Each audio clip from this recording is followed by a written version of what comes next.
তো hello guys, আমি আজকে ব্লগ এনেছি একটা ঘটনা বলতে গিয়ে। আর ঘটনার সাথে তো একটা ড্রয়িংয়ের কোনো ব্লগ থাকবেই, তাই না? তো তোমাদের বলি, আজকে সকালবেলা আমি খুব দেরি করে উঠেছিলাম। তো ভাবলাম কি দুপুরবেলা তো আমার চোখে ঘুম নাই, ঠিক আছে, তাই দুপুরবেলা ঘুমালে রাত্রেবেলা আমি ঘুমাতে পারি না, তাই জন্য ভাবলাম কি দুপুরবেলা আমার কি শোকেসে নিচের আমার ড্রয়িংয়ের খাতা বা আমার বইপত্র গুছাই। তো সেখানে আমার একটা ভালো নেল পলিশ রাখা ছিল, মানে আমার রেড কালার নেল পলিশটা আমি রেখেছিলাম আর অনেক দিন আগেকার। তো সেটা আমার না পড়ে পড়ে, আমি জানি না শুকিয়ে গিয়েছিল, আমি খেয়ালও করিনি। তো আমার হাত থেকে পড়ে গেছে।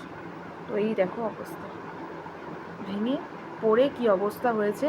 একবার মাঝখানে নিবুবার দিয়ে রেখেছিলাম, তারপরে তো কি অবস্থা হয়েছে, মানে আমি কাজ করতে গিয়ে আমার উল্টোপাল্টা কাজ হয়, কি বলবো। তো আমি এইটাকে তো ফেলে দিতে পারবো না। তো এইটাকে আমি, এটার দাম কত নিয়েছিল না, 40 টাকা এটার দাম নিয়েছিল, নেল পলিশের দাম। এত সহজে তো ফেলে দেবো না।